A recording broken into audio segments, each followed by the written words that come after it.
Yo, what's up? What's up? What's up, gang? What's up? What up? What up? Good to see you guys. Yeah. All right, so we are here at that says G1s, right? Or G1s. It says G1s. We're at G1s. It's a vintage shop by my boy G. He's a Korean American kid. Here with Ted, Pass, Wifey.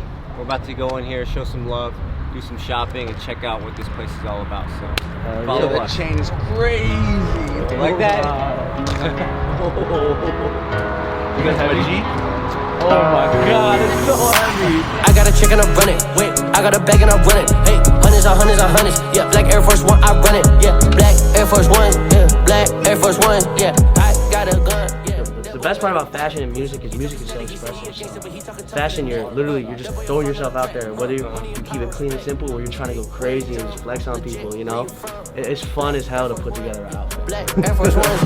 All black ones on my feet. All of these thotties, they hope we can meet. I know that thotty she trees. Fuck it, I never repeat. I got a crib with the Brodies. If they pull up on me in blood, they'll be signing the lease. If they want war, we will never retreat. Can't wait for that bitch, she a friend of the streets. Heard that's your man while he friends with police. I see a opera, we compete. To make a vintage store. Like, that's the last thing that I would think a Korean American person would do, especially because Koreans, I feel like we're so obsessed with new, shiny, brand new, and to come up and not be a lawyer, not be a doctor, engineer, and go the route of fashion, but then go consignment, pre-owned, used, vintage. That's a totally different category, especially for Korean Americans. How did you get to that point? So back in high school, I fell in love with vintage stuff back in high school, where all my friends used to go thrifting and I would see them wear really cool stuff and I was like, wait, that's really cool. And so I started going thrifting as well. Sometimes I would skip school just to go thrifting. Right. And at one point my closet would just get way too big and it would just overfill with clothes. And Sounds like my closet. yeah, and so I created an Instagram back in 2018, either 2018 or 2019.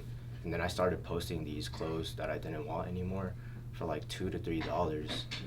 And I started noticing a lot of people bought from me. And every time I posted stuff, it would just sell out. And so I just kept it consistent.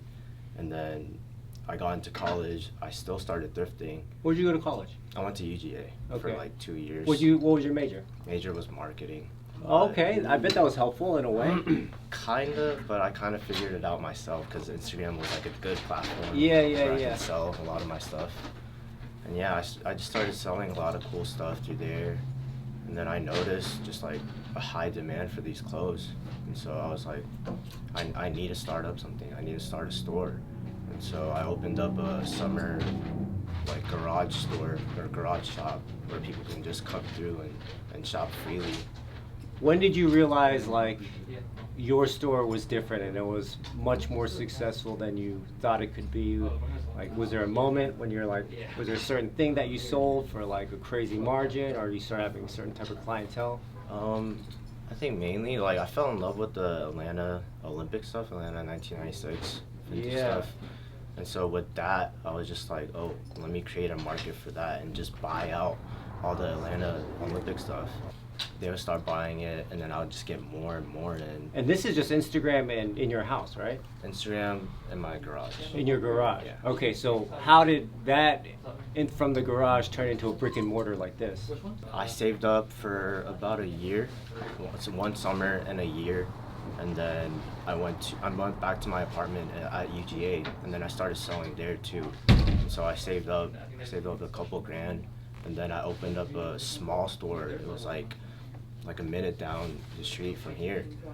Oh, this is not your first location? No, this is not my first location. This is my second location. Okay. So my first location was really small. It was around probably a fourth of this store. Okay, 500 And square foot? Yeah, it was around 500. Yeah. Okay. It was crammed too, but I stayed there for a year, and then I just realized I need to move up. So How did you know that? Was it just everything was selling out? People were coming in, it was that packed? too, and then the lease was ending too, and so I was like, let me just use all the money I made up from there, and then just invest it in a bigger store. What year was that? This was last year. Last year? Yeah. So you started all this in the pandemic? Yes. Okay, did you find that to hurt you, or it didn't matter? I feel like it helped me in a way, just because a lot of people, like, they were quarantined at their house. They didn't have anything to do, and so whenever they're like coming out of that, they would just come to the shop and spend some money. The stimulus checks. Yeah, stimmy checks. Yeah. A lot of people would just be spending that. I gotta know this. Like, I'm Korean American. I know if I told my parents when I was a teenager that I'm gonna start a used clothing shop, they would chop my head off, man. They would disown me. They'd be like, "What the fuck are you talking about?" At first, I told my parents, I was like, I want to open up a store, and they were just not with it. My dad was okay with it, but my mom, she was like, you should just stay in school, get a company job, and just roll with that. And I was like, that's just not what I'm into. That's not my passion. Mm-hmm. I like clothes. I like selling clothes. I like wearing clothes. Yeah. And so I'm like, I gotta start a store. And then I just did that. Like, a lot of my friends, I told a lot of my friends too, because like everyone's opinions matters. And they're like, nah, you should just stay in school. That's just like what everyone thinks. I want to talk about that. You said passion. Ted, this question is for you too. Like, to me, I'll tell you right now, I am passionate about my job, but it's not the same level of passion that I have for like art or anything. So my job does feel like a job. It feels like a job. So I feel that grind. For you guys, when you're doing something passionate like music and clothes, and you're passionate about it, does it feel like work? Does it feel like a job? I mean, like, to take it to the next level, you have to treat it like a job. Mm-hmm. But to be honest, it don't really feel like a job. Like, it's crazy. I never thought that I would be able to like shoot for a brand where like go on tour or go do shows and do features, whatever it is, you know, pull my shit out. Like that would be my business, you know? Yeah. So it doesn't really feel like my business, but I try to treat it like it, you know, just to take it as far as I possibly can. Because I feel like your passion can take you so far. Right. I also agree with that too, just because like my job is a business as well, but I'm so passionate about it that every day I treat it like a different day. So like I come to the shop and it's like I'm not feeling bad about it. I'm always chilling. Yeah. And every day like there's new people, newcomers, and it's just like a movie every day. Oh, you know, I forgot to ask you about this when we were talking about your mom. What was the turning point for your mom? So your mom was against it, but what happened when she was like, "Oh, I'm going to start showing up to the shop 3 times a week and support"? I guess like I would give her allowances, you Yeah, know? getting just to help paid. out. I got your life on my neck, your wife in my bed. In the streets, money dirty, I can't write you no check. Bitch, I'm signed to myself, it ain't a mill I can't accept.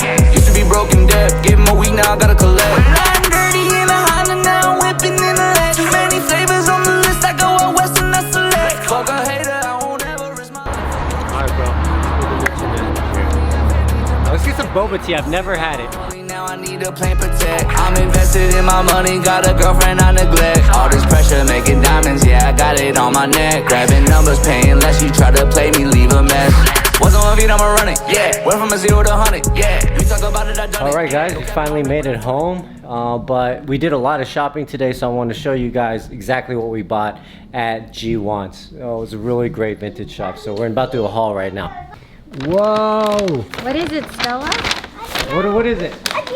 Oh no, it's again! Double XL Lakers. Daddy, where's Harmony? Harmony's in the room. Oh yeah, I love this one. It feels vintage. It's so soft. It's been so washed, well worn. That's great because there's just not going to be that much Pop Smoke merch, you know. And it's I a like good that. fit, and I like the Great band pretty. tee. Yeah. Yeah, I just wiped out their double XLs. Jordan. Jordans, and then back. That's cool. That's so grail. This one you're gonna have to work some magic on. Marlboro. Don't smoke, kids. Smoking is bad. But it's a really cool shirt. Few stains, but I can OxyClean.